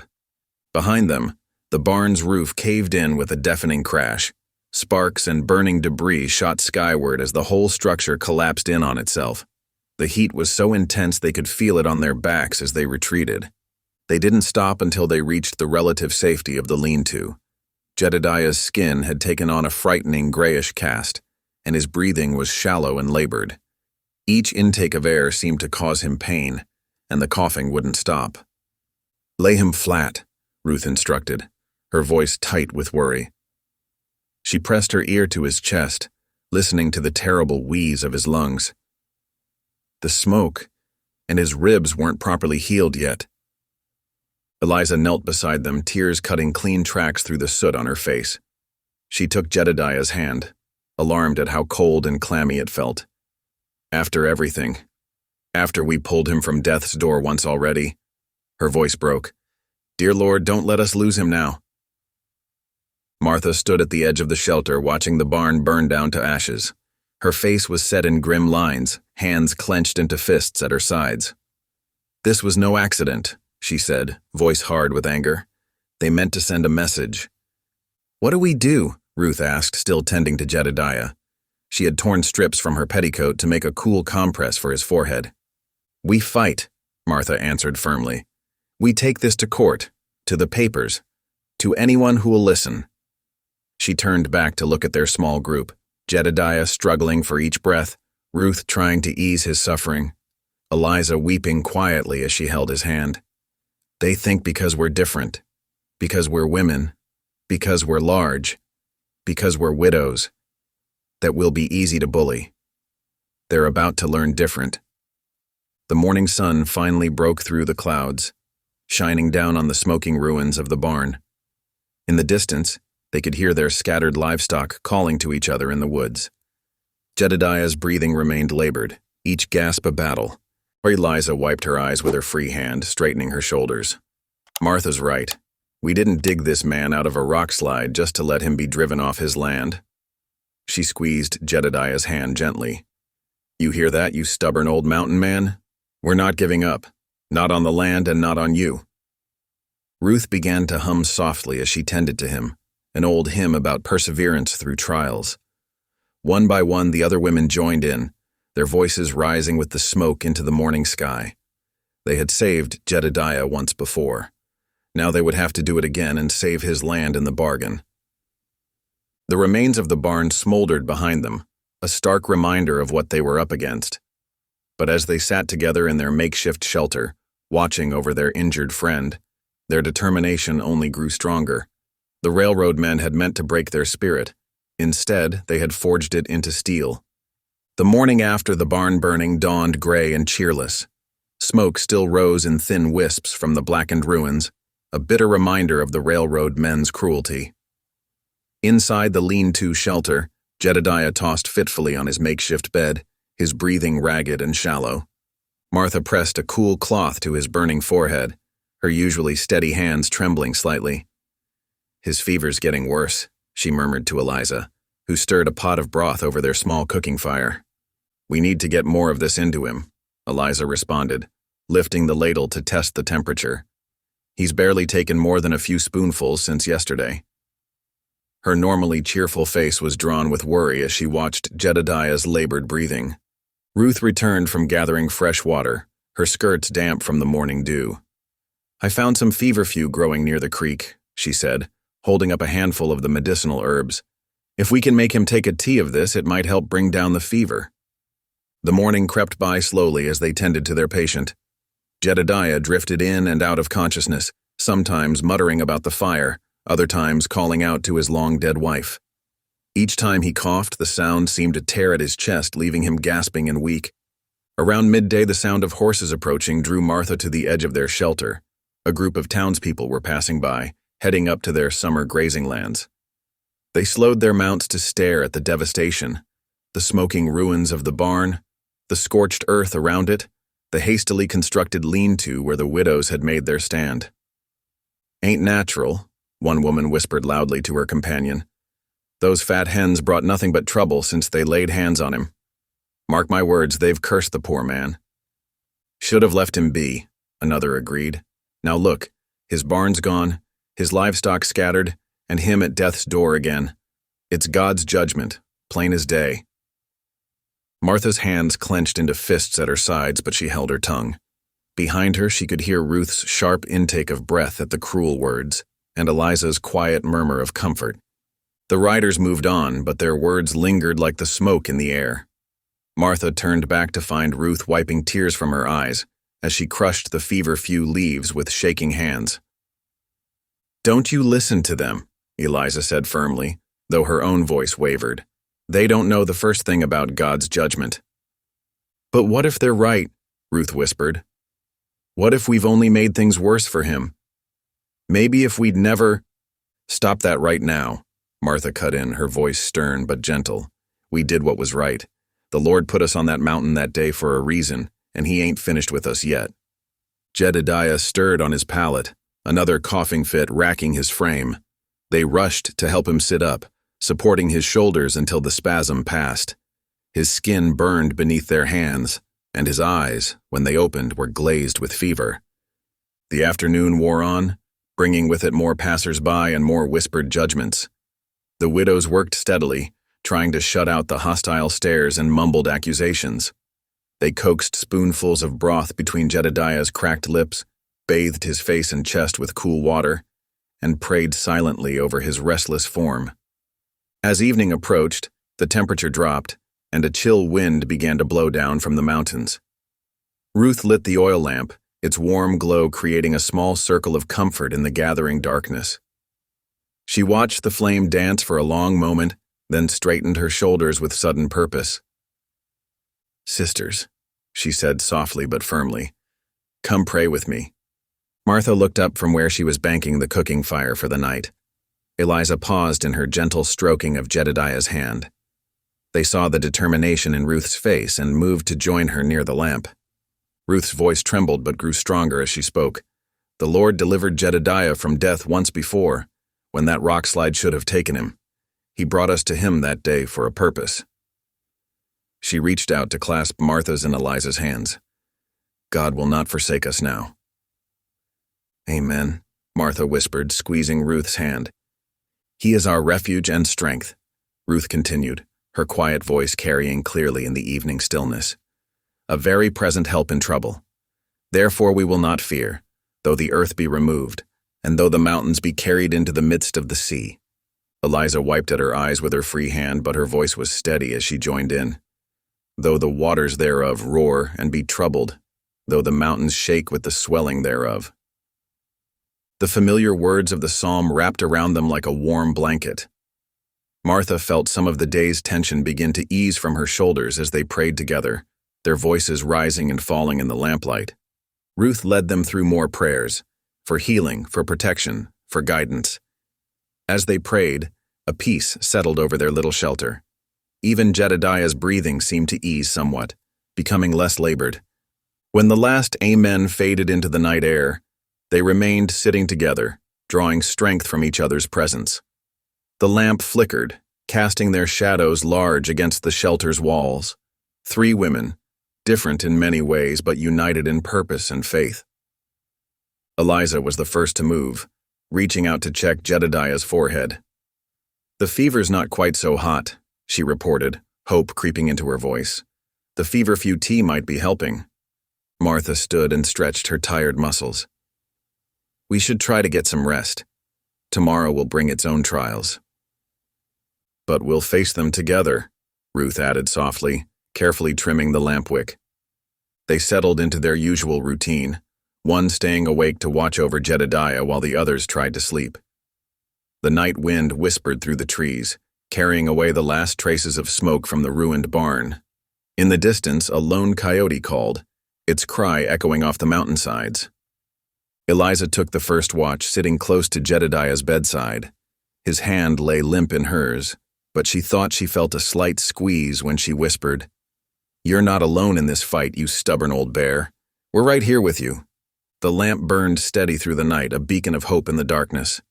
Outside their shelter, the land lay wounded, scarred by fire, marked by violence. But inside, 3 women kept their vigil, their faith renewed by prayer and strengthened by shared purpose. They had been mocked as fat hens, dismissed as cursed and troublesome, yet here they remained, standing firm against the railroad's threats and the town's scorn, trusting that the God who had brought them together would see them through this trial. As the night deepened, Jedediah slept more peacefully than he had all day. His fever, while still present, had lost some of its burning intensity. The widows took comfort in this small improvement, choosing to see it as a sign that their prayers had been heard. Whatever the next day might bring, they would face it with restored spirits and unshaken determination. 2 days passed like molasses in winter. Jedediah's fever refused to break, leaving him twisted in sweat-soaked blankets, his skin burning beneath their touch. The widows took turns pressing cool cloths to his forehead and coaxing sips of water between his cracked lips, but nothing seemed to help. On the morning of the 3rd day, Martha stood at the makeshift shelter's entrance, watching the sun climb over the eastern ridge. Behind her, Ruth sang softly as she spooned broth into Jedediah's mouth, while Eliza gathered fresh herbs for another poultice. The mountain air carried a hint of autumn's chill, reminding them that time was running short. "Sisters," Martha said suddenly, turning to face the others, "we can't wait any longer. That railroad surveyor thinks we'll just give up and fade away. It's time we showed him different." Ruth looked up from her nursing, her eyes tired but determined. "What do you have in mind?" "We're going to town," Martha declared. "Today, all 3 of us dressed proper to face them head-on." Eliza paused in her work, herbs clutched in her apron. "But Jedediah—" "We'll hold on," Martha finished firmly. The good Lord didn't bring us this far to lose him now. Besides, we won't be gone more than a few hours." The three women shared a long look, years of friendship and shared hardship passing between them. Finally, Ruth nodded. "Let me fetch our Sunday dresses." They moved with purpose after that. Their best black dresses were carefully shaken out and brushed clean of dust. Hair was pinned neatly beneath modest bonnets, and worn boots were polished as best they could manage.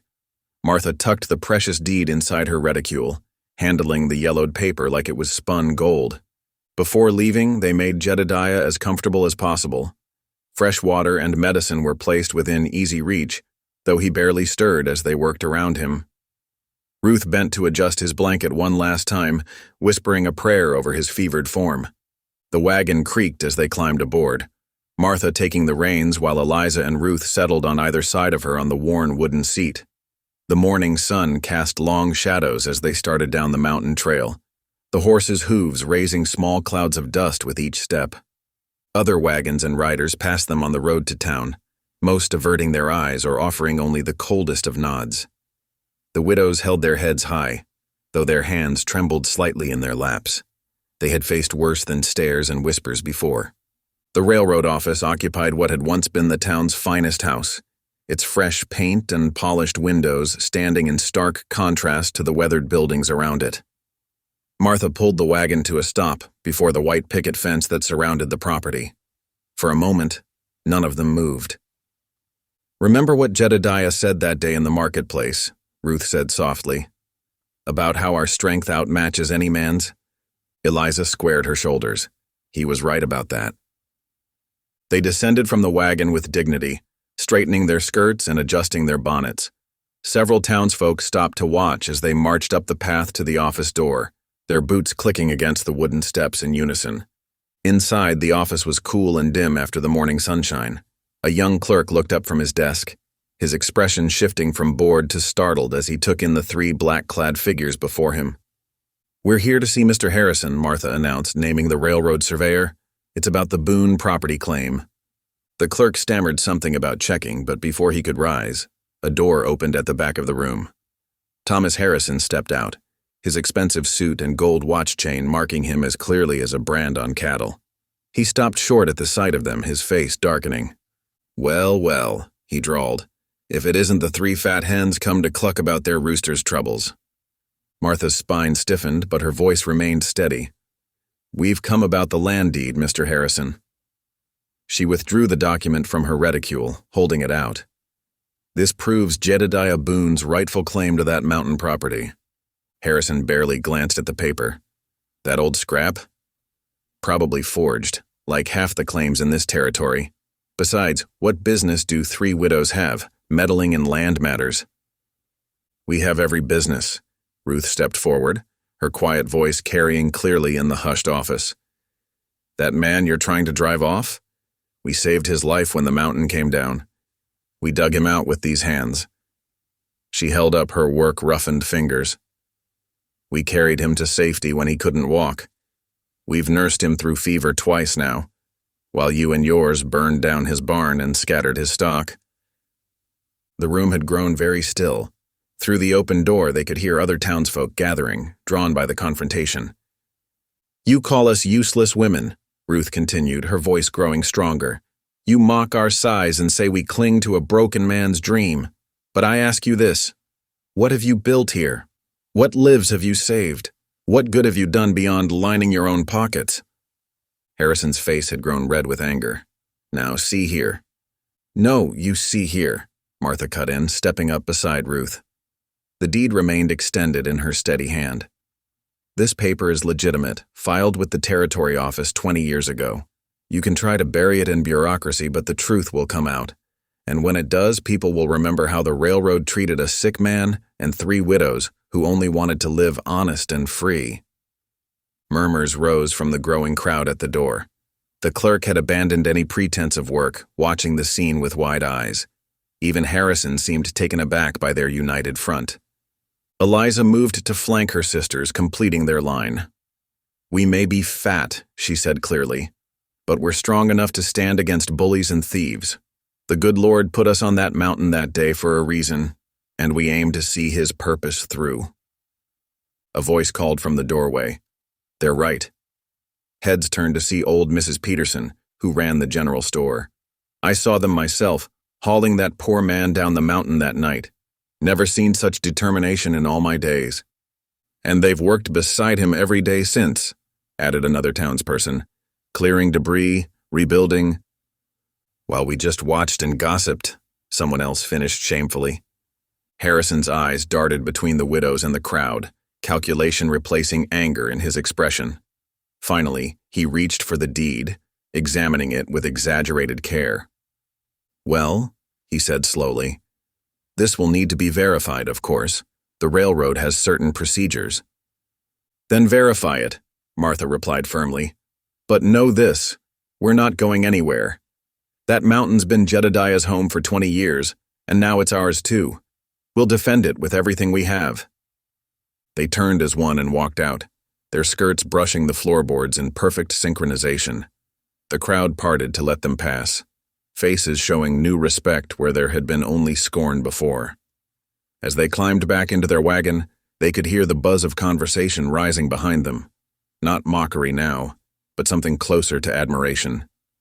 Martha picked up the reins, her hands steady despite the trembling in her heart. "Well, sisters," she said quietly, "I reckon we've given them something to think about."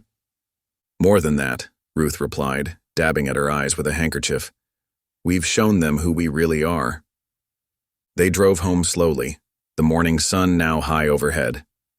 None of them spoke much, each lost in thought about what they'd done and what might come of it.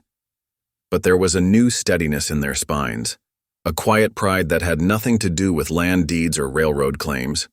As they crested the final rise before their camp, Eliza suddenly reached out to grip her sister's hands. "Listen," she whispered. Through the mountain air came the sound of hammering. They hurried the horses forward to find a small group of townspeople already at work, some clearing debris from the barn site, others cutting fresh timber. Mrs. Peterson's wagon stood nearby, loaded with supplies and food. "Thought you might need a hand," the old storekeeper called out as they approached. "Seems the least we can do after standing by so long." Ruth's eyes filled with tears again, but this time they were tears of joy. Martha and Eliza helped her down from the wagon, and together they hurried to check on Jedediah. He was sleeping more peacefully now, his fever slightly less intense. As they resumed their nursing duties, the sounds of community at work filled the air around them. Hammers striking nails, saws biting wood, voices raised in cooperation instead of judgment. The railroad's challenge wasn't over, they knew. Harrison would be back with more threats and legal maneuvers. But something had shifted that morning, as surely as the seasons were changing on the mountain. They had claimed their dignity in that office, and in doing so had helped others remember their own. Ruth began to hum as she worked, an old hymn of praise. One by one, other voices joined in, the sound rising clear and strong into the autumn air. The widows exchanged glances, their hearts full. They had come to save one man's life, but in the process they had found something even more precious, their own strength, their own worth, and a community finally ready to see both. Dawn broke over the mountain with tender fingers of light. The morning air carried the first hints of warmth after days of bitter chill, as if nature itself acknowledged the turning tide in town. Outside the widow's cottage, dew sparkled on grass bent by early footsteps, neighbors arriving with arms full and hearts opening. Sarah Miller from the bakery came first, her basket heavy with fresh bread still warm from the ovens. The scent of sourdough filled the cottage as Martha welcomed her inside. "For strength," Sarah murmured, eyes downcast as if ashamed of past silence. "And because it's long overdue." Before Martha could respond, more footsteps crunched on the path. Thomas Wheeler, the blacksmith, stood awkwardly at the door, holding out tools wrapped in burlap. "Thought these might help with the rebuilding," he said gruffly. "Good steel, these. Made them myself." Throughout the morning they came, one after another. Mrs. Peterson returned with preserves and dried meat. The Cooper boys brought firewood split fine for the stove. Each visitor carried not just gifts, but unspoken apologies in their eyes. weighted with the knowledge of how long they'd let scorn rule their hearts. Inside, Ruth tended to Jedediah, who had passed another restless night. His skin burned less fiercely now, but weakness still held him in its grip. She dabbed his forehead with a cool cloth, whispering prayers of thanks for each small improvement. Eliza managed the steady stream of visitors, accepting their offerings with quiet grace. She directed them to leave their gifts on the kitchen table, which soon groaned under the weight of community kindness. Some lingered, asking after Jedediah's health or offering tentative words of support.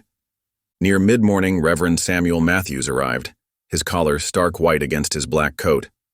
The widows knew him as a cautious man, one who had never spoken against their treatment but never spoken for them either.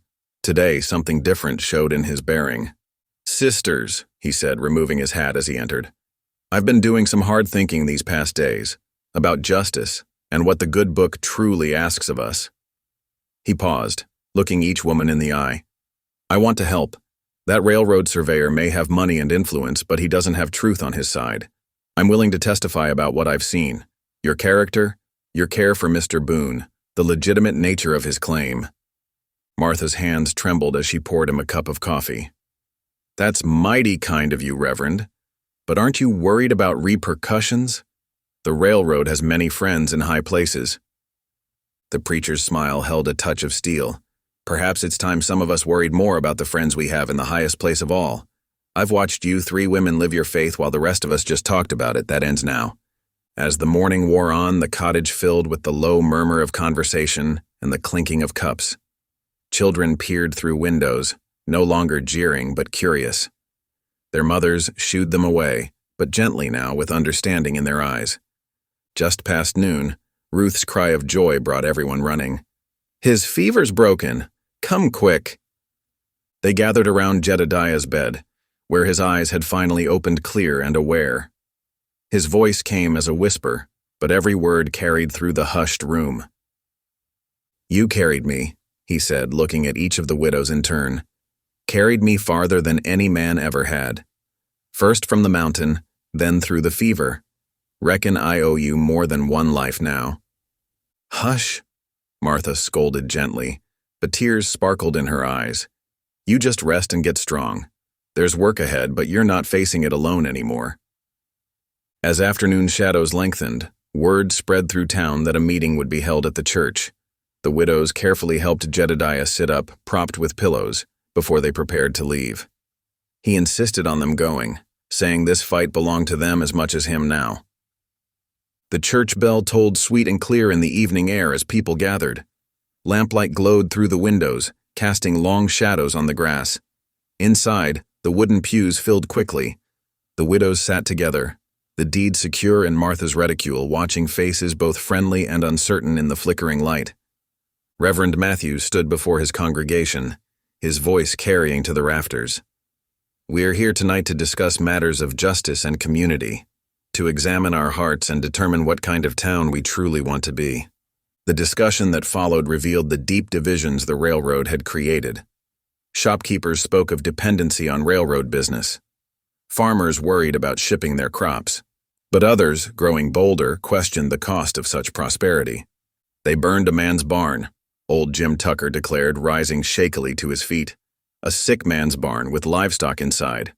That's not progress. That's tyranny wearing a fancy vest." Arguments flew back and forth. Some urged caution, speaking of railroad retaliation. Others pointed out that if they bent to such threats now, they'd never stand straight again.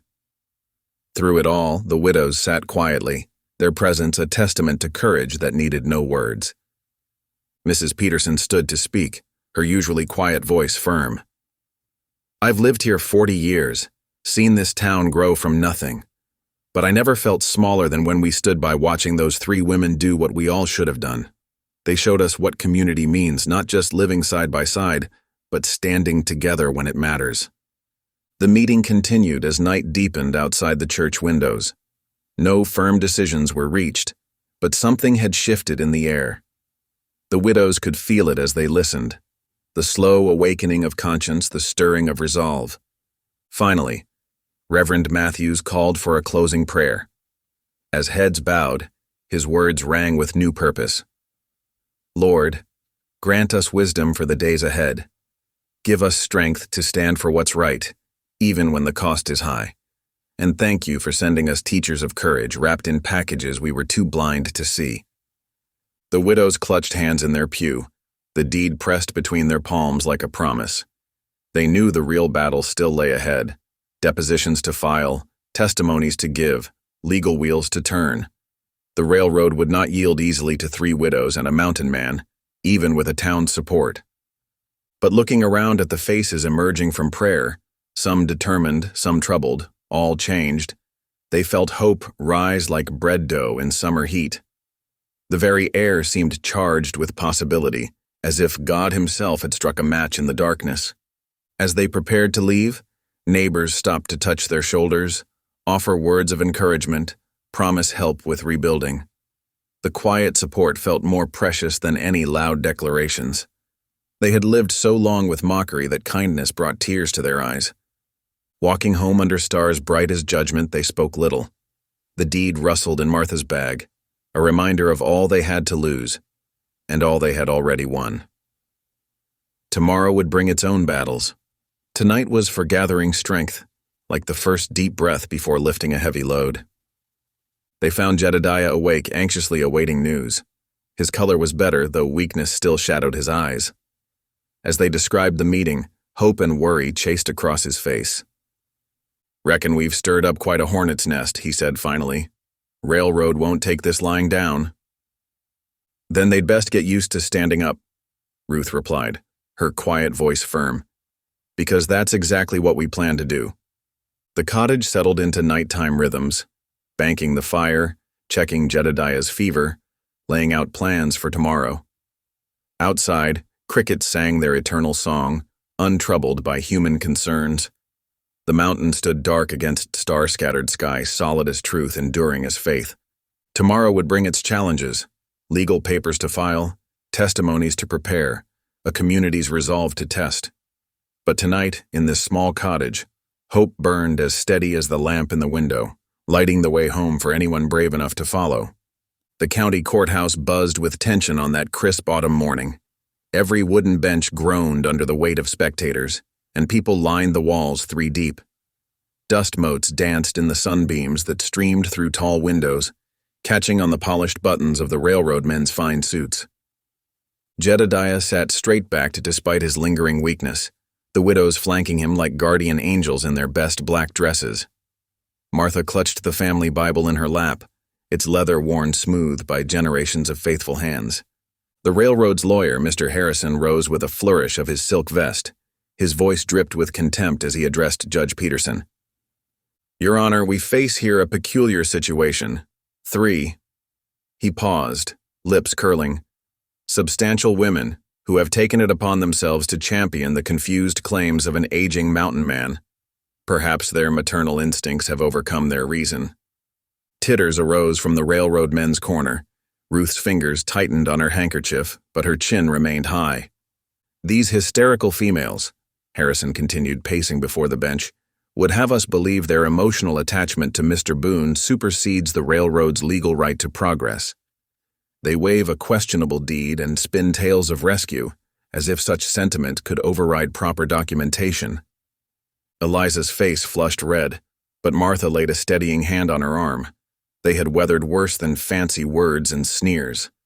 The moment Reverend Matthews stood to testify, a hush fell over the courtroom. His weathered face carried the gravity of 30 years' ministry. "I have here," he said, lifting a leather folder, "records from our church dating to 1843. They document the Boone family's presence on that mountain slope, their contributions to our community, their steadfast character." He met the judge's eyes. "The deed they possess predates any railroad claim by decades. More importantly, it represents a covenant with the land itself, one honored through years of honest stewardship." Murmurs rippled through the crowd. Judge Peterson leaned forward, adjusting his spectacles. Next came White Elk, a Ute elder whose dignity seemed to fill the courtroom. He spoke carefully in clear English learned through years of trading. "I knew Jedediah Boone's father," he said, his voice carrying to every corner. "We hunted together when I was young. The Boones have always dealt fairly with my people, respecting boundaries, sharing water rights. He gestured toward Jedediah. This man continued his father's ways. When others cheated us, he traded honest. When others broke peace, he kept it. The railroad lawyer shifted uncomfortably, but White Elk continued. The mountain remembers who belongs to it. The Boones belong. These paper-waving railroad men do not. More murmurs filled the room, louder now. Judge Peterson raised his gavel for silence. Martha rose then, moving forward with careful steps. The family Bible trembled slightly in her hands as she presented it to the judge. "Your Honor," she said, her voice clear despite its softness, "this Bible records 4 generations of Boones. The deed pressed between its pages was signed by Jedediah's grandfather. We found it in the mud after the slide, protected by God's own word." Judge Peterson handled the Bible with reverence, examining the deed with careful attention. The pages fell open naturally to Psalms, where the yellowed document had rested so long. His fingers traced the faded ink, the official seal still visible despite water stains. Harrison jumped up. "Your Honor, surely you cannot consider this convenient discovery as legitimate evidence. These women are clearly—" "These women," the judge interrupted sharply, "have presented physical documentation that appears both authentic and relevant." He peered at Harrison over his spectacles. "Unless you wish to suggest the county clerk who signed this deed 47 years ago was party to some elaborate scheme." The railroad lawyer subsided, his face mottled red. Judge Peterson closed the Bible gently. "I will require time to review all evidence presented and consider precedent in similar cases." He surveyed the packed courtroom. "This court will adjourn until tomorrow morning at 10 o'clock when I will deliver my ruling." The gavel crack echoed through suddenly still air. As people began filing out, tension hung heavy as storm clouds. Jedediah and the widows remained seated, watching the railroad men huddle with their lawyer, their angry whispers carrying hints of desperation. Reverend Matthews and White Elk approached together, offering quiet words of encouragement. Other townspeople stopped to squeeze shoulders or whisper prayers. The solidarity felt like sunshine breaking through clouds. The future balanced on a knife's edge, but for the first time since the railroad men appeared, hope seemed to outweigh fear in the widows' hearts. They had spoken their truth, brought their evidence, and stood their ground with dignity. Now they could only wait and pray that justice would prevail. Sunset painted the cottage windows in amber and rose as the widows settled around Jedediah's bedside. The trial's tension still hummed in their bones, but here, in the warmth of their shared home, peace began to settle like a soft blanket. "Tell me everything," Jedediah insisted, propped up against his pillows. His face, though still pale from illness, showed more color than it had in days. Martha smoothed her skirts and began the tale, describing how packed the courthouse had been. Ruth chimed in about the railroad lawyer's sneering remarks, her voice tight with remembered indignation. "You should have seen the judge's face when that fancy lawyer called us hysterical females," Eliza added, shaking her head. "Looked like he'd bitten into a green persimmon." Jedediah's eyes glowed with fierce pride as they recounted Reverend Matthews's testimony and White Elk's dignified defense of the Boone family's honor. When Martha described presenting the Bible to Judge Peterson, his weathered hands twisted in the blanket. "Never thought that old Bible would save more than souls," he said softly. "My pa would be pleased, knowing it might save the land too." Ruth stirred the beans bubbling in the iron pot while Eliza sliced fresh bread. The familiar domestic sounds filled the cottage with comfort as evening deepened outside. "You three are something else," Jedediah said suddenly, his voice rough with emotion.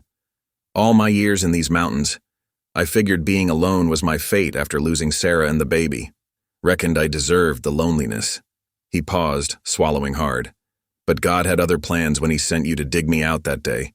Showed me what family truly means." Martha wiped her eyes with her apron corner. Eliza squeezed his hand, and Ruth's stirring slowed as she listened. "The Lord works in mysterious ways," she said softly. They gathered around the small table, steam rising from their bowls.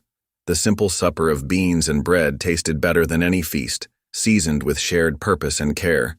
For the first time since his injury, Jedediah's laugh rang out full and deep, echoing off the cottage walls when Eliza told a story about her first disastrous attempt at making sourdough years ago. Outside, the mountain night unfurled its starry banner across the sky. Each point of light seemed to pierce the darkness with promise, yet uncertainty still wrapped around them like a cloak. Tomorrow would bring the judge's verdict, and with it their fate. The widows prepared for bed with quiet movements, banking the fire and setting out clothes for morning. Though exhaustion pulled at their bones, sleep came fitfully. Their hearts remained restless, counting the hours until dawn would break over the mountain, bringing whatever justice God saw fit to deliver. Morning sunlight streamed through the tall courthouse windows, casting long shadows across the packed benches. The room held its breath as Judge Peterson settled into his chair, adjusting his wire-rimmed spectacles. Papers rustled as he arranged documents before him, each small sound echoing in the tense silence. Jedediah gripped his cane, his knuckles white with tension. The three widows sat beside him, their black dresses pressed and neat, their faces composed despite their racing hearts. Martha's hand found Ruth's while Eliza whispered a final prayer. Judge Peterson cleared his throat. Having reviewed all evidence and testimony presented, this court finds the Boone family deed, dated 1832, to be legitimate and binding. He paused, his stern gaze sweeping the room. This claim significantly predates the railroad company's interest in the land. Therefore, I order the railroad to withdraw all claims to the Boone property immediately. For a heartbeat, silence held. Then the courthouse erupted in gasps and exclamations. The railroad lawyer's chair scraped harshly against the floor as he stood, face flushed with fury. He gathered his papers with sharp, angry movements and stormed toward the door, his footsteps echoing like gunshots on the wooden floor. Tears spilled down Martha's round cheeks. Ruth pressed her handkerchief to her eyes, while Eliza clutched the family Bible to her chest. Around them, voices rose in celebration as neighbors stood to congratulate them. Jedediah pushed himself to his feet, leaning heavily on his cane. His voice, rough with emotion, carried across the din. "These women," he declared, reaching for their hands one by one. "These blessed women are my family now." His clear gaze challenged the crowd. "Mock them no longer. Without their strength and courage, I'd be nothing but dust on that mountainside." The words rang through the courthouse. Faces that had once sneered now showed respect, even admiration. Someone began to clap, and soon the sound swelled until it filled every corner of the room. The widows stood tall, their dignity at last recognized by all. Reverend Matthews made his way forward, shaking Jedediah's hand vigorously. "The Lord's justice prevails," he announced, beaming at the group. More townspeople pressed close, offering congratulations and, more importantly, genuine smiles of acceptance. The morning light seemed brighter now, touching everything with gold. The judge's bench, the worn Bible, the tears of joy on the widows' faces, and the profound gratitude in Jedediah's eyes as he gazed at the three women who had become his chosen family. The autumn days grew crisp as hammers rang out across the mountainside. Where Jedediah's cabin had once stood, a new home rose steadily. The widows moved through the bustle of workers with natural authority, Martha directing the roof placement while Ruth organized the storage of supplies. Eliza kept everyone's spirits high with hot coffee and fresh-baked bread. "Mind those support beams," Martha called out, her confident voice carrying across the yard. Men who had once whispered cruel jokes now nodded respectfully at her guidance. Jedediah worked alongside them all, moving slower than before but with purpose. His eyes often grew misty watching the widows transform from outcasts to leaders. They had found their place, their dignity restored through service and strength. On Sundays, the small church buzzed with new energy. Reverend Matthews would often gesture to the widow's pew, his sermons touching on their example. "True strength," he'd say, "comes not in the form we expect but in hearts that persevere." The transformation spread through town like ripples in a pond.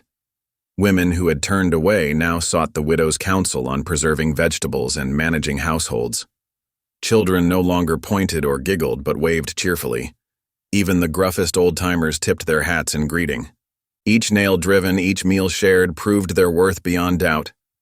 Golden sunlight spilled through the new cabin windows, painting warm squares across the sturdy plank floor. The scent of fresh-baked bread and bubbling stew filled every corner, mixing with the sweet aroma of apple pie cooling on the windowsill. Around the solid oak table built by Martha's skilled hands sat the unlikely family that God had knit together from grief and courage. Eliza ladled rich stew into earthenware bowls, her eyes twinkling as she passed them around. The table, once bare and lonely in Jedediah's old cabin, now groaned under the weight of their harvest bounty. Steam rose from crusty bread, fresh butter melting into its warm heart. Jedediah's weathered hands gripped the back of his chair as he bowed his head. His voice, usually gruff, softened with emotion. "Lord," he began, "I reckon I wasn't meant to die under that rock slide. You sent 3 angels disguised as widows. Women the town looked past, but you saw clear as day. You turned strangers into family, emptiness into plenty. For that, I'm more grateful than words can say." Martha wiped her eyes with her apron corner. Ruth reached across the table to squeeze his hand, while Eliza's usual quick wit fell silent in the sacred moment. As evening painted the mountains purple, Ruth's clear voice lifted in an old hymn. The melody drifted through the cabin like a blessing. Soon Eliza's alto and Martha's deep harmonies joined in, weaving together like the bonds between them. Through the window, Jedediah watched smoke curl from their chimney into the darkening sky. The sight caught in his throat. Not just smoke, but a signal of life, of home, of hope restored. His gaze swept around the table, taking in each face now dear to him. These women, once mocked for their size, had shown the town what true measure meant. In their strength, he had found not just rescue, but redemption. The mountain man who had chosen loneliness now sat surrounded by family, his heart as full as their table. Thank you for listening. Stories connect us in the most unexpected ways. If you felt that spark today, make sure you're subscribed. I share a new one daily, and the next might change your day.